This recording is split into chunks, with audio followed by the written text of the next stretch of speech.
Hey RV family, keep it tight. My name is Jay Morris, the review guy reviewing music for the love of music, and I'm back again to bring you another video. And in this one I'm going to be covering the new Megan Thee Stallion EP entitled Suga. So Megan Thee Stallion, the fairly recent upstart 2019 XXL Freshman, coming off of the hype of her 2019 album Fever, a record that I personally enjoyed quite a bit. I did like how lively her performance was. I did like how she played around with the very sensual, sexual themes. I like her whole image. I like the badass, bad bitch type delivery that she goes for in many of her tracks. And while I do really enjoy how saucy she can get in her lyricism, although she's not that one note, people that are saying that Megan Thee Stallion is doing something extremely genre defining, in my opinion, is wrong to some degree. I mean, let's be honest, women in rap have been doing things in the dirty rap genre for a long time. I mean, hello?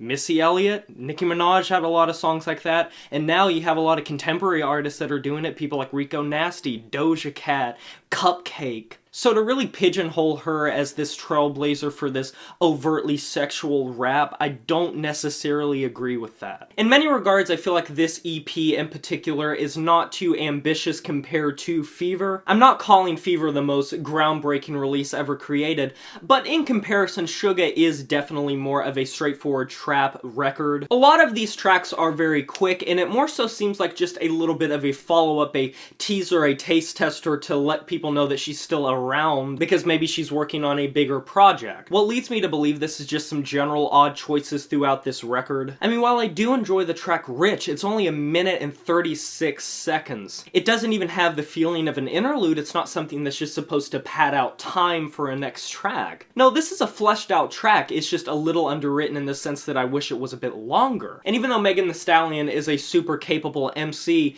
and she does try to alternate her flow across this EP, I think some of the tracks are a little bit forgettable, unfortunately. Crying in the Car might be one of the most base level beats that she has ever jumped on, and I don't really feel like this track needed as much auto-tune as it has. It's clear that she doesn't require auto-tune, and auto-tune in many ways, and just vocal pitch correction in general, can make something sound better, can flesh it out, can make it sound more full or bassy or resonant, or whatever you're wanting to say from an audio mixing point of view.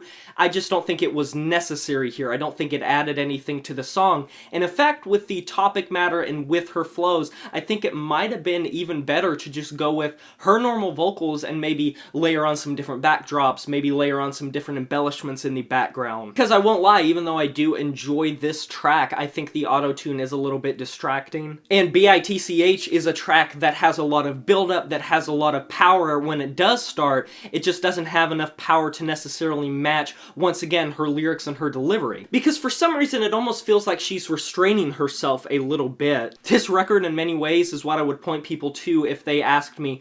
I like Rico Nasty, I just am not a big fan of how overly distorted and heavy and loud her beats are. I would point you to this record because it constantly has this constrained feeling like she's holding herself back, that she really wants to give her all, but sometimes these beats aren't necessarily allowing her to. And it's a bit disappointing because I'm not dissing her at all. I think she's a great MC, I think she's a great lyricist, and a certainly great flower. I just think the beats just sell herself short so much. And I hate to see her sell herself short knowing what she was able to do on Fever with a lot of bangers on that mixtape that just stick in my mind to this day. And even on the tracks where her vocals really do pick up a little bit and where you do get some background vocals, I'm talking a track like Captain Hook, the constant sword being unsheathed gets really intrusive. And you want to know why I know Megan Thee Stallion can do better on this record is because there are some great tracks on this record. Love the high energy of Ain't Equal. Once again, loving her ice cold delivery on the track Savage. I love Kalani's contribution to the track Hit My Phone, and even though I'm not a big fan of Gunna for the most part, his inclusion on the record once again worked out pretty well. So there are good ideas scattered throughout here. There just aren't that many tracks that really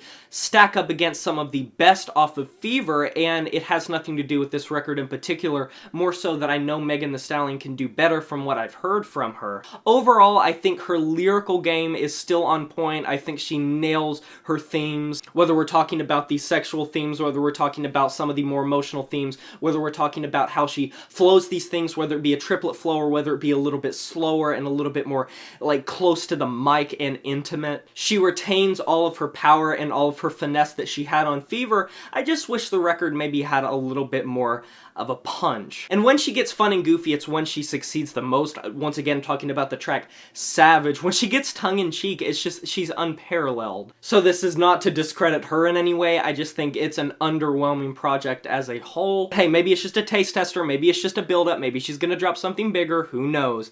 Anyways, I'm gonna be giving this album a 6.5 out of 10. And that is a wrap. Please check for the on-screen links to videos that you might be interested in. Have you heard this new Megan Thee Stallion EP, Suga? If you have, let me know in the comment section below what you thought about it. I would love to discuss the record with you.